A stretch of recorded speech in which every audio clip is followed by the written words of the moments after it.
the Raiders.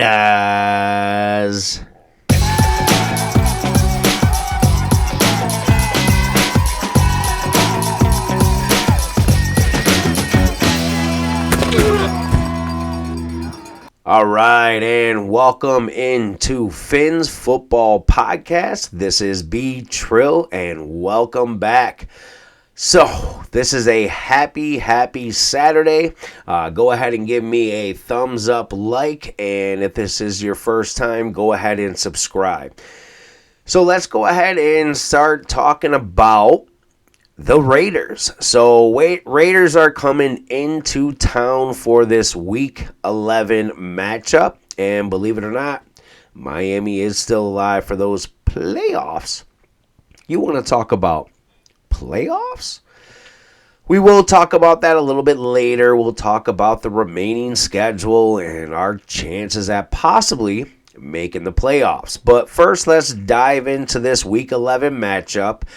We are going against the Las Vegas Raiders in Miami. So they are traveling to Miami, to the East Coast from the West Coast, so that's always a plus for Miami. This is a 1 p.m. game, and Miami is favored. I've been seeing everything from 7.5 to 7. So it looks like we are at least favored by a touchdown, which is good because Miami is playing a lot better with our quarterback back at the position. So we got Tua back, and everything's just clicking, looking a lot better. We're actually looking to get that high-powered offense back. So I mentioned the spread. Looks like the money line, minus 365 for the spread right now at the touchdown spread, but we do have 44 is the over-under. So a lot going on with news throughout the week. So we've had some roster moves. So of course we did waive David Long Jr. Why would we waive a captain that has a guaranteed contract? Well, it's because we picked up a maybe better linebacker who was waived by the Seattle Seahawks. So we got Terrell Dotson. We did pick him up, and actually last year, 2023, he was ranked one of the best PFF ratings at 90.2. He was the third best in covers at 88.4. So who knows? We got a good one. So going against these Raiders, we're going to talk about the injuries. One big news is we also did activate Isaiah Wynn. So Isaiah Wynn is back. So he was limited in practice on Friday, but good news is he's looking to be activated off that PUP list and ready to go on the active roster and possibly start over Robert Jones. So that would be a plus because he has been kind of nicked up. He was limited in practice, as well as we did have, of course, we had Robert Jones limited in practice. We had Alec Ingold was limited in practice as well with his calf. So we'll see. He is questionable to go.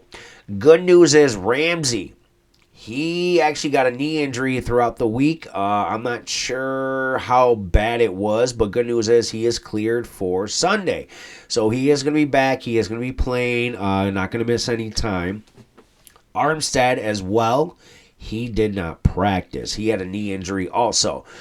He's been nursing that knee injury. So who knows? It looks like Patrick Paul might be starting on the left side for Teron Armstead. Of course, we already did lose Austin Jackson for the year, so we have Kendall Lamb on the right side. So right now, we got our backups in at the tackles. Of course, with a left-handed quarterback, that means Tua's blind side is up to Kendall Lamb. But we might have the rookie come in, Patrick Paul.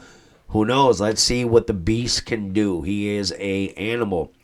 But along with injuries, our rookie Patrick McMorris, he is full practice on Friday. He is coming back from a calf injury, and he will be possibly playing. So that is good news that we're getting him back. He does have high hopes, looking to be, again, a steal in the draft. Unfortunately, Kendall Fuller, we know he is still in that concussion protocol. He is already ruled out. So we at least got Ramsey. He has a knee injury where he's going to be starting. But it looks like on the other side, who are we going to have? Might be Kader Kohu. Might be Cam Smith. I don't know. Cam Smith's been having a lot of up and downs with those penalties he's been getting. So, other good news we got. The Hills are back. The Hills are in. The Hills are hopefully not going to be sitting out on Sunday. That is Tyreek Hill and Julian Hill. So, Tyreek Hill, he's been having that wrist injury. He also was having a foot injury previous to that. Julian Hill, he's been nursing the shoulder injury, but he is back. So, looking pretty good. We're looking to get healthy. Unfortunately, it looks like Tanner Connor. We haven't really seen too much of him this year. He did go to IR on Tuesday, but I mean, we've been looking decent at the tight end position. With that, it's because of some huge acquisitions. I'll get into those acquisitions in a little bit, but first I kind of want to steer back to the actual game and a little bit of the preview. So that's what I have right now for some injury updates. But I'll keep an eye on a few things, whether or not if Robert Jones does play, even though Isaiah Wynn might be starting. So I'll definitely let you know about Isaiah Wynn news. As of right now, it looks like Armstead might not be playing, so keep an eye on that. But yeah, I'll probably do that in a short with a breaking news update. As far as the game, so I did mention we got some big changes on defense with David Long. He is gone. He is waived. He just kind of didn't fit in the system. But Terrell Dotson, who again came from Buffalo, we saw him twice a year. He was a great linebacker. It looks like when he would come in and fill in for Matt Milano, he actually played very, very well. So he went out to Seattle and just didn't fit their scheme, but I'm hearing he is going to fit Anthony Weaver's scheme very well.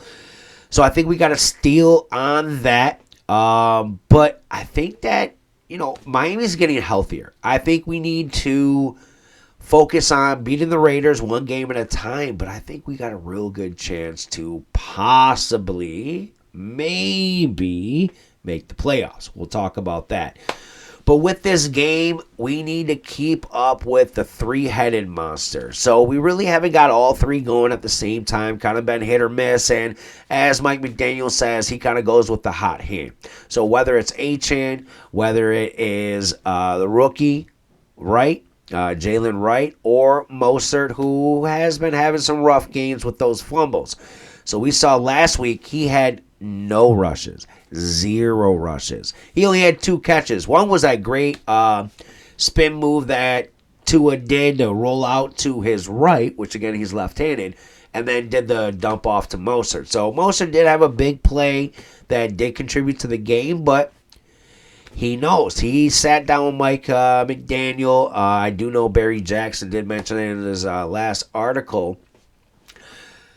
But he had a lot to sit down and talk about. He mentioned that, the fumbles were a big issue, and that's why he kind of took the ball out of his hand, and he knew that. He knew that he had to contribute other ways, so he did in the passing game and as well in special teams. He was back there on kickoffs. But he did say he is his biggest critic. He did say that his wife's his biggest critic.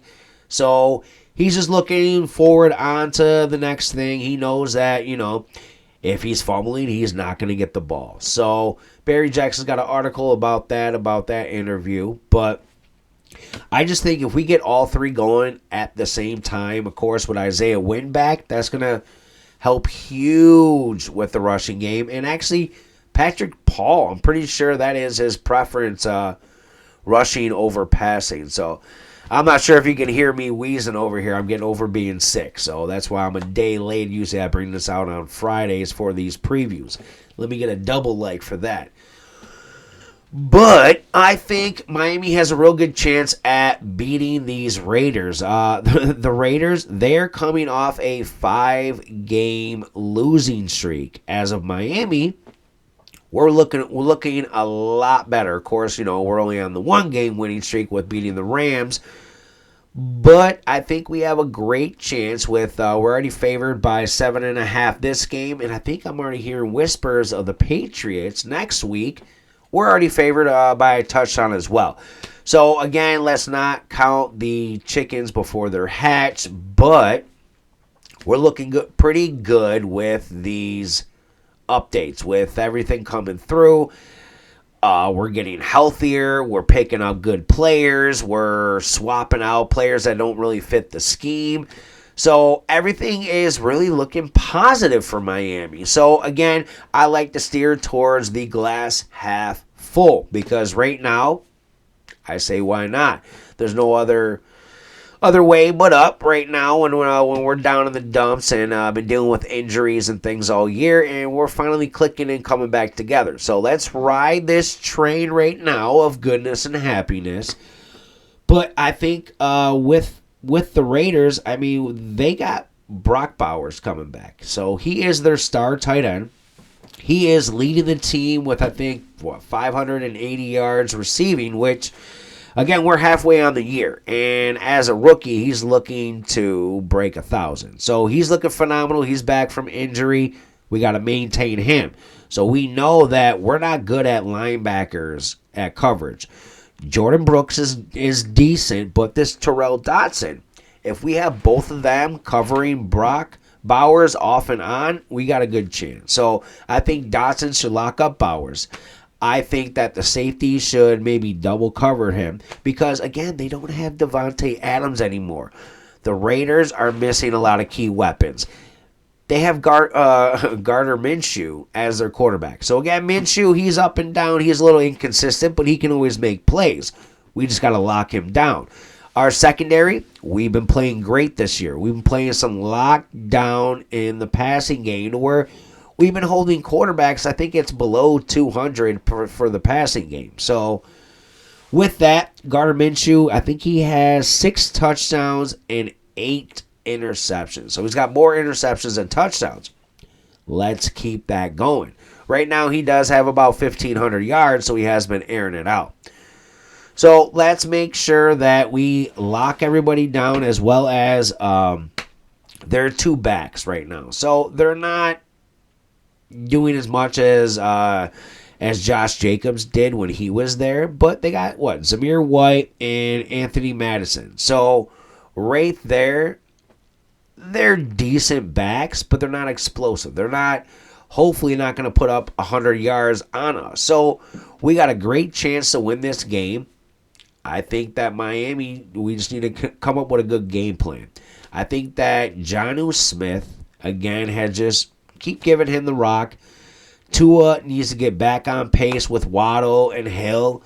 This whole, Waddle only has 2 catches a game. We need to get that up there because Waddle he's too good of a player. He has to get more separations and be open to get the rock. So I want to steer a little bit to something else with this game. So let's talk about some other news in the NFL. Did everybody see Connor Williams retired? So everybody was knocking Chris Greer for not re-signing Connor Williams when he was coming back from injury. We couldn't really sit there and wait for him to come back from injury. He was kind of debating retirement. He was debating a lot going on. Well, guess what? He retired. It said personal issues, so who knows what's going on in his life. But Chris Greer, good thumbs up. We didn't resign him. Other news, you'll see who was missing during this game. Christian Wilkins. So we thought this would be a revenge game against him. He is injured. He is not playing in this game. So again, Chris Greer, good job not paying all that money. We got Calais Campbell, who is having a breakout year, which leads me to these signings. Calais Campbell, huge signing. Jonnu Smith, huge signing. They are having Pro Bowl caliber seasons. So we need to keep that up. Also, I think that Brooks, Brewer, and as well as Walker, they're all solid picks. I mean, Walker, he had a pick last week. Brewer, he's been doing decent. He had that one bad snap, maybe on Tua. The other one I definitely put on Tua, but Brewer's been playing pretty great in the as far as blocking. And then Brooks, he's been great. I mean, he does good coverage. He did let up that one Ray Davis touchdown, but besides that, he's been playing pretty good. So as I catch my breath, I just want to say that Chris Greer, I know a lot is riding on you because of our injured players. We have a lot of injury-plagued, prone players that you have been picking up. But on the plus side, we have a lot of good young stars. So again, we got Waddle, we got Holland, we got just some young core players, A-Chan, that we can just build with. And I know Phillips, he's a great player, but he's injury plagued. And then we got Tua, who's been up and down with all these injuries and concussions and everything going on. But Chris Greer, I think he's been more good than bad. Of course, we always stick our heads out when the bad is bad, but I think he's been doing great as a GM. Of course, that's me. I'm always positive. I'm always glass half full. But I just want to say he's done pretty good because we got Chop Robinson. We got Malik Washington. I mean, these rookies are looking phenomenal. They're looking like great picks. So who knows what what everything has in store for us. I mean, we got Cam Smith, who is up and down. He's getting playing time now and having some injuries, but we'll see. We'll see what he comes up with. But again, he's kind of buried in the depth chart right now. Now that Fuller's injured, maybe he'll come up with some picks and make some plays. So we'll see what happens. Other news, with the rest of the season, we are a game behind the Colts and the Bengals for the 8th and 9th seed. And then the Broncos, we're only a game and a half behind them. So if Bengals lose, if Colts lose, if Denver loses, and we win against the Raiders, we're only a half game from the playoffs with several games remaining. So again, everybody is like, oh, we're 3-6, we're 3-6, but guess what? We're not that far out of the playoffs. Everyone else has had up and down seasons. I mean, right now there's just a far gap between the top and the middle. There is a very far gap. Speaking of that gap, who's everyone taking? Are you taking the Chiefs or are you taking the Bills? That is probably the hardest question because you have the Chiefs who are undefeated. Of course, as a Dolphins fan, the only thing we can really say recently, we won in 72. We were undefeated. That's all we can really say. So if the Chiefs go undefeated, that kind of dampers. We can say, oh, we were the first team to do it with a 14-game schedule, only 17 games to win it all with the Super Bowl. So I kind of want to lean towards the Chiefs losing.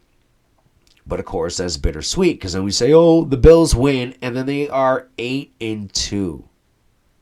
I don't think we're going to catch up to the Bills for the AFC East title. But again, I live in Rochester. I'm surrounded by Bills fans. If the Bills beat the Chiefs, oh man, I won't stop hearing it. Mafia Mom, you'll be blowing me up. I will be hearing everything about the Bills for the next 4 months until February. I can't do math. That they're going to win the Super Bowl, that they're the best team because they beat the Chiefs and they beat the defending champions. And I don't want to hear it. I don't want to hear the Bills, but I'd rather still be able to say we are the only team that has ever gone undefeated. So with that, I'm going with the Bills. I know. I can't believe I said that, but unfortunately, I will be quietly rooting for the Bills this weekend. But I'll end it with that. I want to say thank you for everybody tuning in. Please tune in next week. Please give me some thumbs up. Please subscribe. Keep tuning in. Keep sharing. Let's go, Miami. Let's get this W. Phins for the win. And until next time, Phins up, family.